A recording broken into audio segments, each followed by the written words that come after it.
ketika kita mendaftarkan merek, itu sudah menjadi hak kekayaan intelektual kita selama 10 tahun. Halo Smartverse, Anda kembali menyaksikan Good Talk. Kesiapan sebuah usaha juga dinilai dari izin usaha yang dimiliki hingga pendaftaran merek dagang. Apakah Smartverse di sini yang sekarang sedang menjadi pelaku usaha, khususnya pelaku UMKM atau usaha mikro kecil menengah sudah mendaftarkan izin usaha yang kalian punya? Jangan sampai lengah sebab usaha yang tidak berizin bisa menjadi celah sengketa hukum. Simak obrolan kita hari ini dengan Yohanes Gerhard Pandiangan sebagai seorang advokat. Sudah ada di sini. Halo Bang Gerhard, apa kabar? Halo Mbak Viana, baik. Mbak gimana, sehat? Alhamdulillah sehat. Nah, sebelumnya ini aku mau ucapin terima kasih dulu sudah mau berbincang dengan Binus dan juga Smartverse dalam acara Good Talk hari ini, karena kita akan ngebahas soal semacam perizinan dalam UMKM ya gitu. Nah, sebelum ngebahas jauh ke sana nih, sebetulnya jenis usaha apa aja sih yang mungkin masuk ke dalam jenis usaha mikro kecil menengah atau UMKM?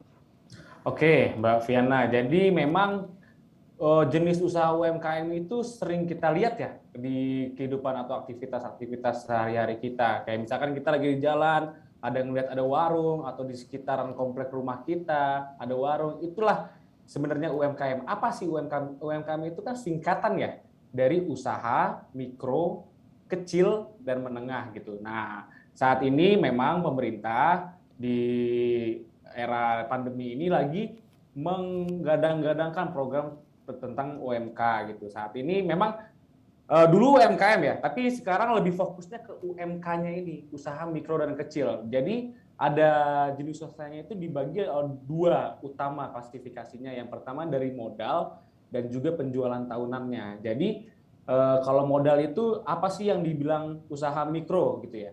Usaha mikro itu adalah usaha yang memiliki modal dari 0 sampai 1 miliar gitu.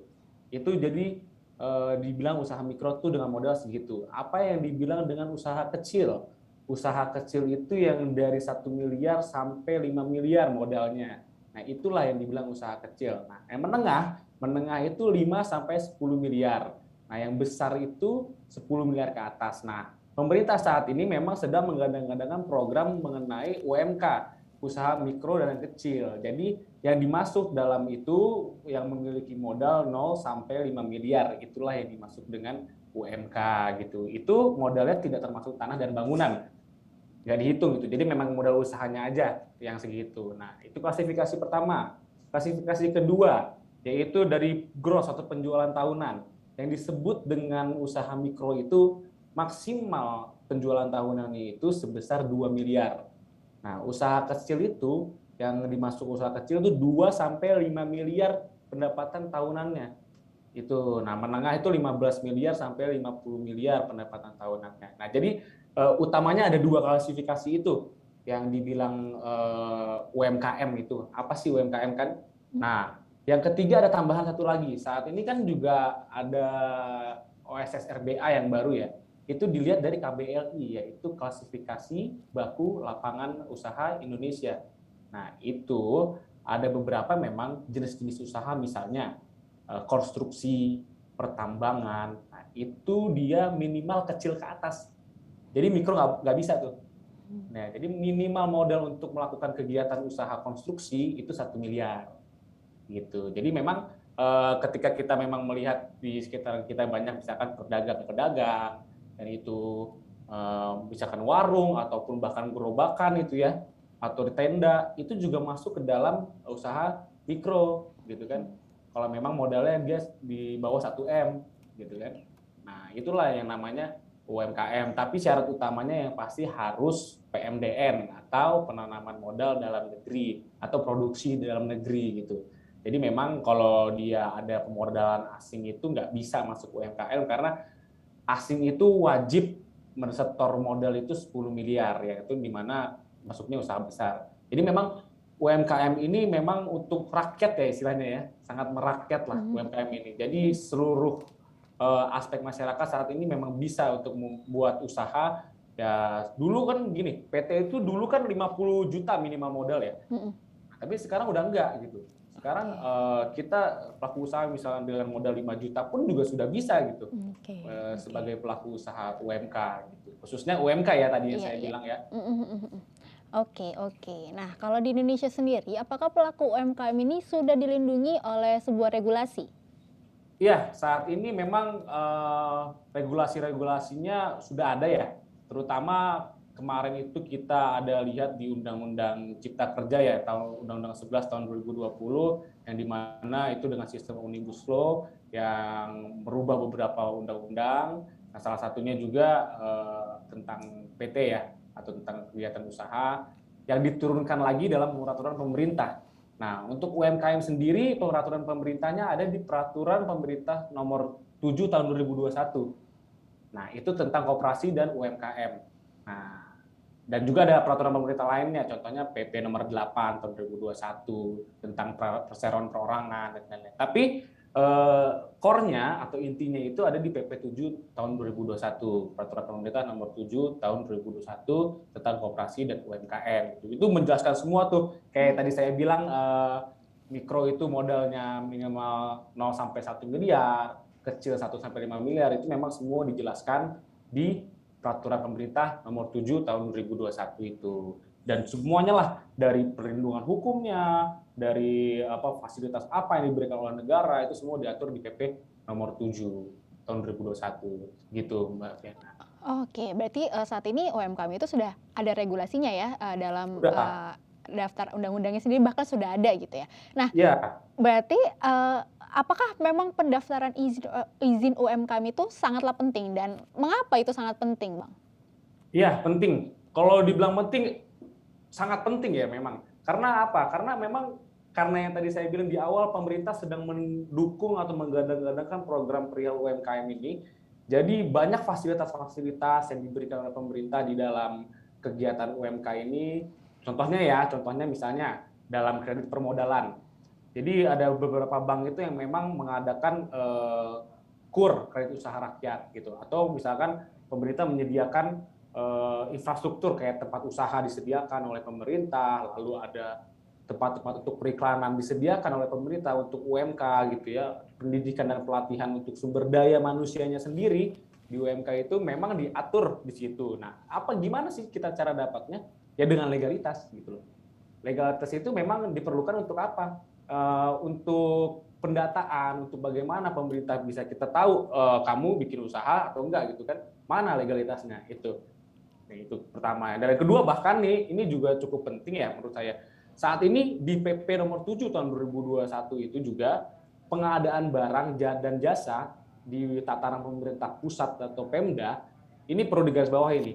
Pengadaan barang dan jasa di tingkat pemerintah pusat atau Pemda dan instansi terkait itu mandat dari PP nomor 7 tahun 2021 pasal 81, alokasi dana 40% anggaran harus menggunakan usaha mikro dan kecil. Jadi memang 40% anggaran pemerintah pusat dan juga Pemda atau instansi kementerian dan lain-lain, 40%-nya harus menggunakan usaha mikro dan kecil gitu loh.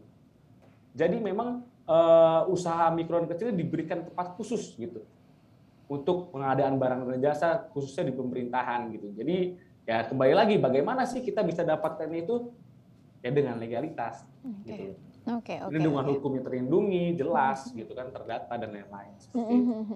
Berarti untuk pentingnya itu ya sangat penting karena baik lagi tadi ya sempat disebut bahwa bahkan pendapatan dari pemerintah pusat pun banyak diambil dari usaha mikro kecil ini gitu ya. Nah mungkin kan sekarang banyak ya yang untuk udah yang bikin usaha ya kan, udah mengeluarkan modal dan lain-lainnya termasuk dalam beberapa kategori yang usaha tadi gitu ya, yang Abang udah jelaskan gitu. Nah sekarang mungkin banyak yang belum tahu nih gimana nih cara mekanisme pendaftarannya. Gimana Bang? Mungkin boleh dijelasin Bang mekanisme pendaftarannya supaya yang pada punya usaha ngerti nih gitu. Ya, oke, untuk mekanisme pendaftaran sendiri. Dulu itu kan UMKM ya kita hanya jalanin usaha aja lah gitu. Nggak mikirin gimana legalitasnya dan lain-lain. Nah sekarang ini UMKM itu diberikan sesuatu kemudahan. Yang saya bilang regulasinya salah satunya ada di PP nomor 8 tahun 2021 tentang perseroan perorangan atau yang biasa kita dengar nih PT Perorangan. Nah, itu yang menurut saya yang paling cocok lah untuk UMKM. Kenapa? karena itu lebih mudah untuk mengaksesnya. Yang pertama kita bisa daftarkan dulu itu di Kementerian Kemenkumham, di Ditjen AHU, itu online. Jadi kita masuk ke websitenya AHU, ahu.go.id, bikin perseroan perorangan. Nah, di situ barulah terbentuk PT kita, istilahnya PT Perorangan. Nah, itu mudah, dia cuma bayar PNBP, habis itu masukin data-data online, jadi. Nggak nyampe, istilahnya yang sejam jadilah itu. Nah, lalu selanjutnya langkah kedua adalah membuat NPWP. NPWP kan sebagai kewajiban kita sebagai warga negara yang baik ya untuk membayar pajak tentunya. Sekarang pun bisa online gitu. Dari melalui website Erek Pajak gitu ya dari DJP, kita masukkan data aja ya pasti sama kayak daftar Facebook lah istilahnya. Habis itu keluar NPWP kita gitu. Lalu langkah terakhir itu membuat perizinan usaha. Nah, perizinan usaha itu ada di mana? Di OSS. Itu yang menaungi itu BKPM atau Kementerian Investasi sekarang ya, baru Kementerian Investasi ya. Itu si Pak Bahlil.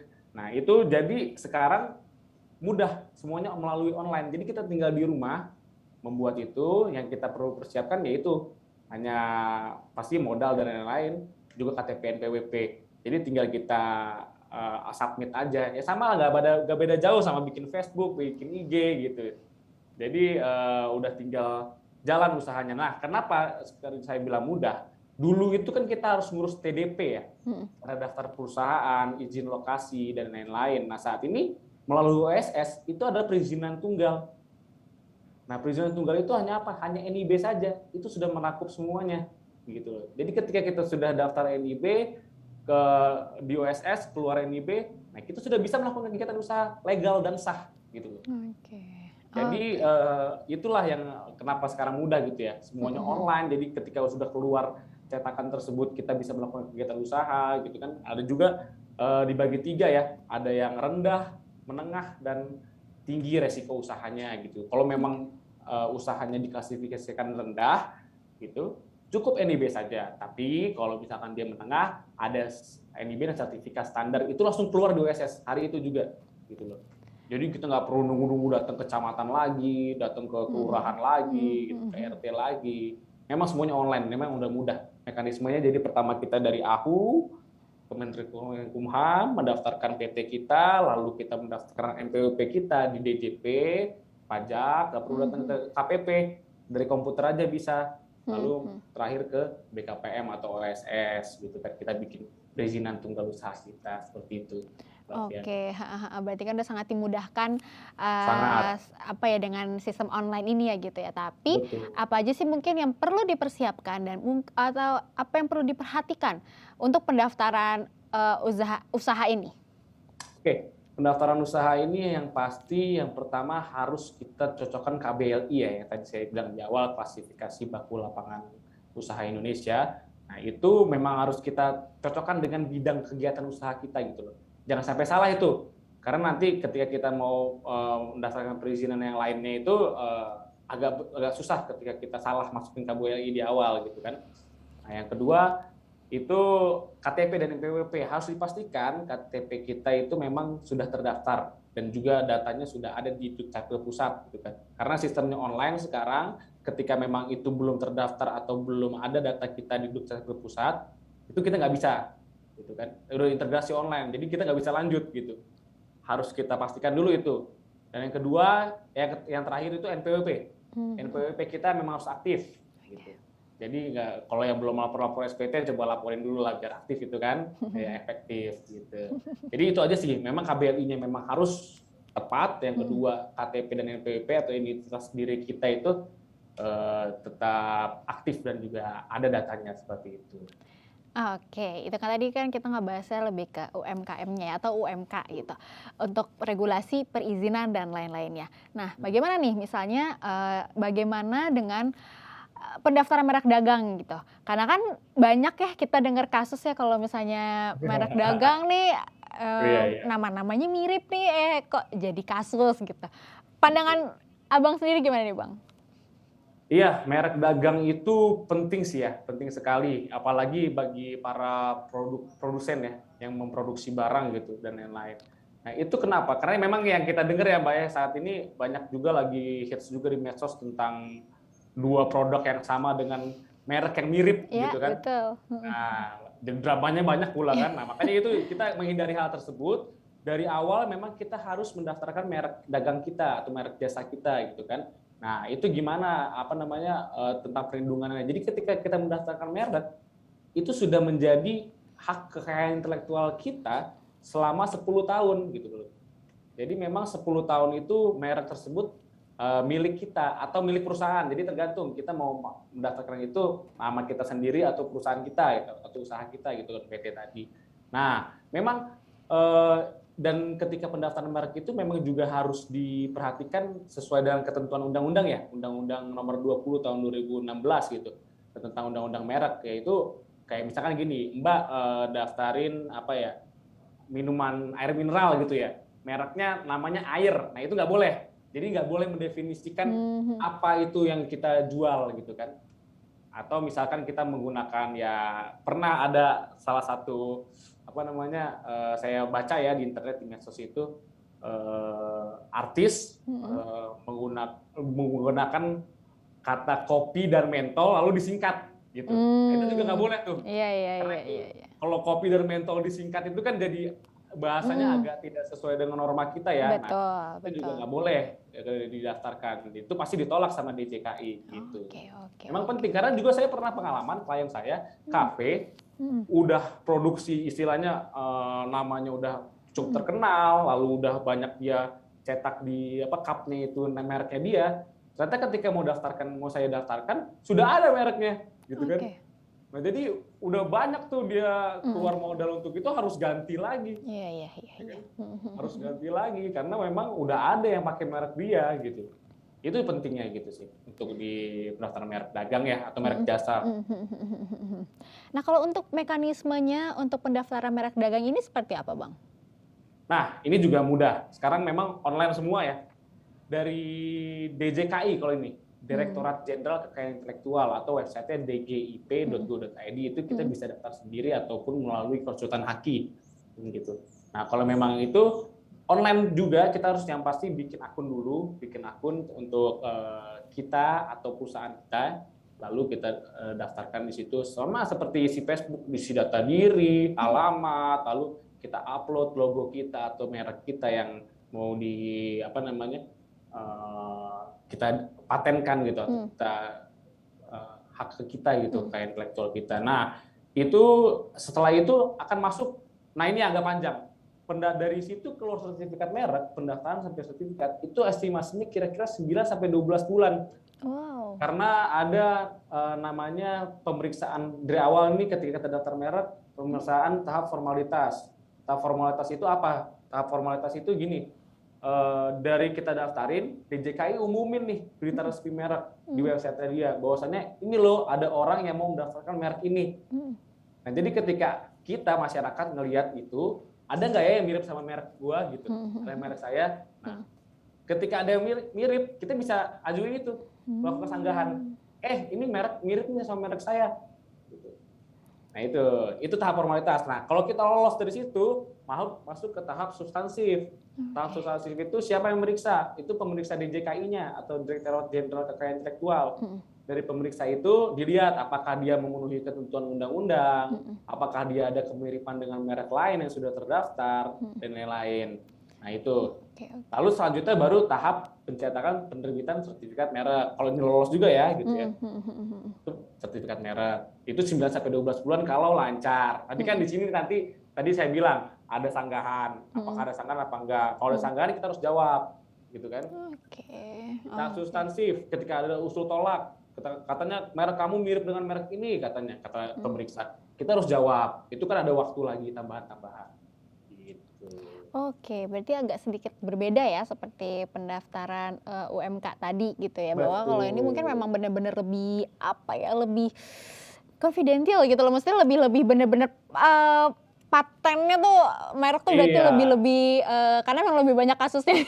Benar, lebih mudah menimbulkan sengketa gitu kalau merek ini ya. Oke, oke. Nah, kalau misalkan, pelaku UMKM, kita agak sedikit kembali ke UMKM nih, merasa kesulitan dalam proses pendaftaran, kemana mereka bisa mendapatkan bantuan, Bang? Oke, bantuan itu sekarang sudah mudah juga ya. Misalnya kita lagi daftar yang tadi ada 3 proses itu kan, dari AHU, lalu ke Jenderal Pajak, lalu ke OSS. Itu sekarang semua udah ada call center sama WhatsApp-nya. Jadi kalaupun kita bingung gitu ya, kita bisa langsung WhatsApp atau WA gitu. Di hotline-nya dia gitu kan. Itu yang paling mudah. Kalau misal pun itu lagi antri lama nih, ternyata banyak juga kok teman-teman kita yang di swasta itu menyediakan jasa-jasa bantuan seperti itu, jasa-jasa pendirian usaha, pengurusan legalitas izin dan lain-lain gitu kan. Itu kita bisa konsultasikan misalkan ke jasa-jasa tersebut. Apakah bagaimana nih, misalkan kayak tadi saya bilang harus diperhatikan KBLI-nya apa sih yang cocok gitu kan. Nah itu bisa dikonsultasikan dulu bagaimana sama ahlinya lah, istilah kita kan yang buat jasa ini kan memang sudah mulai berpengalaman di bidang itu kan, bagaimana ininya nanti seperti ini gitu.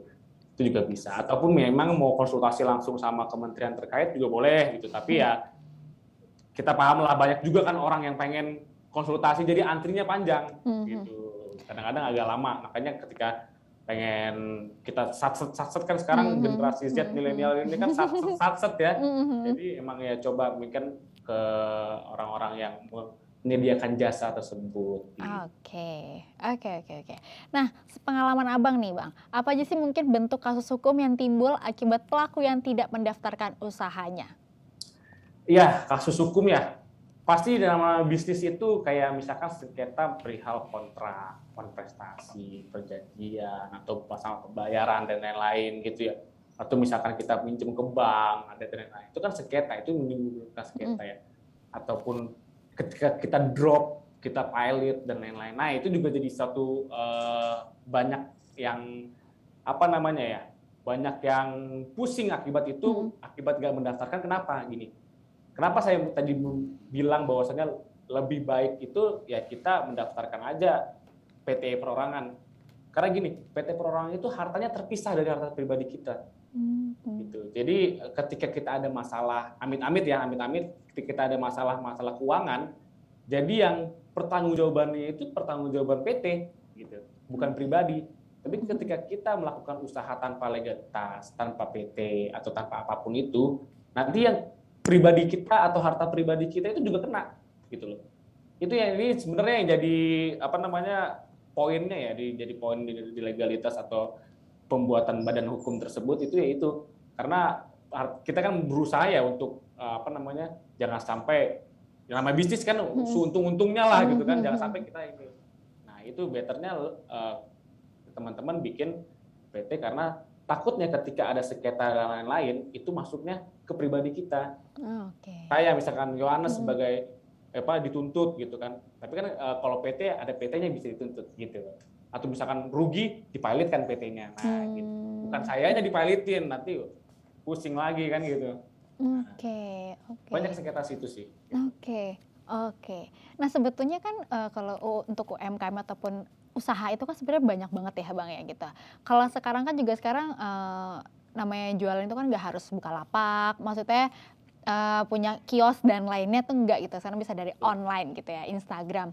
Apakah sebetulnya pelaku usaha melalui Instagram itu wajib mendaftarkan juga dalam UMKM ataupun ke dalam merek gitu, Bang? Oh, wajib dong. Wajib. Kenapa? Karena gini, yang saya bilang, KBLI tadi, makanya jangan sampai salah kita memasukkan KBLI. Ada juga KBLI yang memang khusus di online gitu. Ada juga KBLI yang khusus di kios atau KBLI yang khusus di restoran dan lain-lain gitu ya. Nah itu juga penting. Itu diatur juga, difasilitasi juga dengan itu. Gitu. Misalkan kita jualan online di IG atau di Tokped atau di mana. Bahkan pendaftaran misalkan suatu e-commerce aja itu membutuhkan legalitas, kayak misalkan kita mau jadi mall gitu atau jadi star di e-commerce tersebut gitu loh, penjual mall gitu, kayak boleh sebut merek nggak sih ini? Jangan. Nggak boleh ya? Jangan ya? Jangan. Iya, jadi istilahnya naik level lah, jadi bukan penjual biasa di e-commerce tersebut gitu kan, kita harus mendaftarkan itu dengan, dia minta pasti NIB-nya mana gitu kan, aktanya mana atau sertifikat pendirian mana gitu kan. Itu kan juga jadi kita jadi lebih di-trust lagi kan oleh para pembeli ketika kita menggunakan di satu e-commerce. Oh ini udah mall nih, atau ini udah Star nih gitu kan. Pasti terpercaya gitu kan.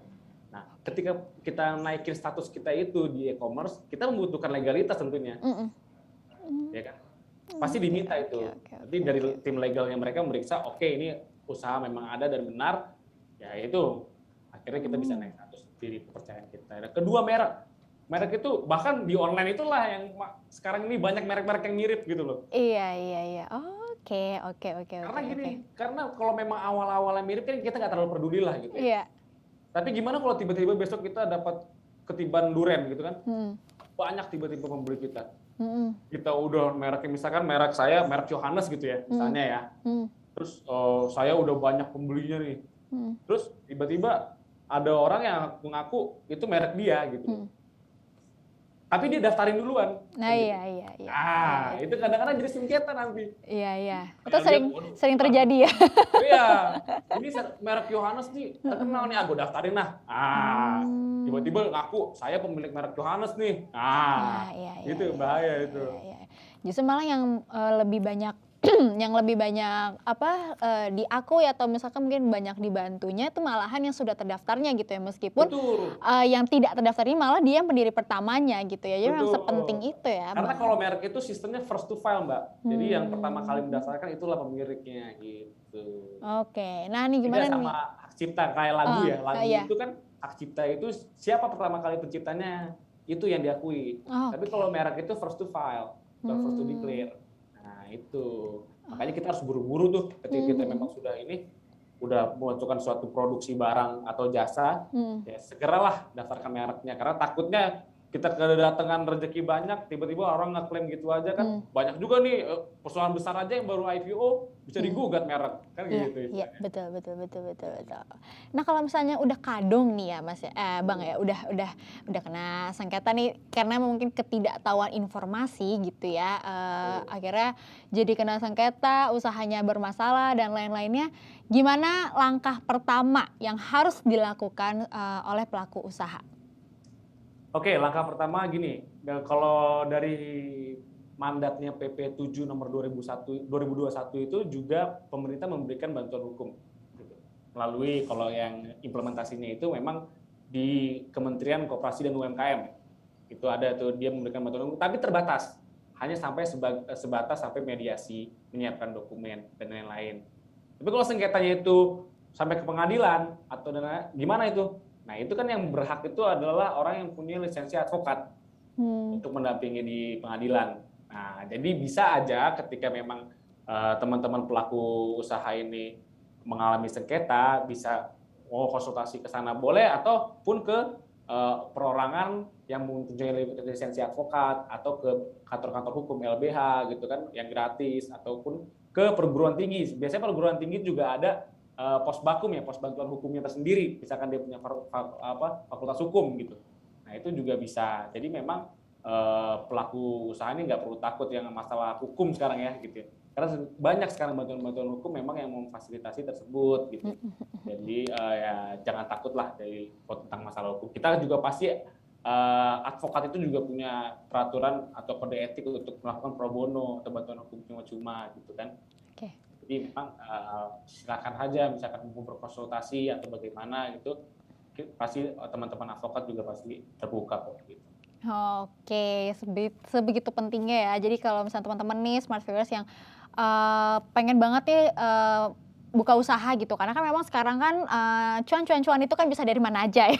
Gitu. Betul. Jadi kalau emang lagi buka usaha silahkan monggo, tapi jangan lupa untuk sepenting itu untuk mendaftarkan UMKM-nya dan juga untuk mereknya, karena memang kalau sekarang mungkin kita buka usaha ya kita nikmatin hasilnya, kita menikmatin prosesnya untuk praproduksi, produksi dan pasca produksinya, tapi nggak akan pernah ada yang tahu masalah itu akan datang dan tiba-tiba jadi sengketa. Maka jika memang sudah punya usaha, tolong tolong segera daftarkan. Tadi ya udah dijelasin panjang lebar sama Bang Yohanes. Jadi pokoknya intinya sepenting itu jangan sampai terkena sengketa hanya karena sekecil nama dan juga usahanya tidak terdaftar, tuh sayang banget gitu. Jadi pokoknya buat teman-teman semuanya sukses juga untuk usahanya ya. Yaitu tadi perbincangan kami dengan Bang Gerhard tentang izin usaha dan seputar dunia UMKM. Terima kasih Smart Viewers yang telah menonton episode kali ini. Jangan lupa untuk dukung karya Binus TV lainnya. Like video ini, komen, dan subscribe juga. Bye Smart Viewers!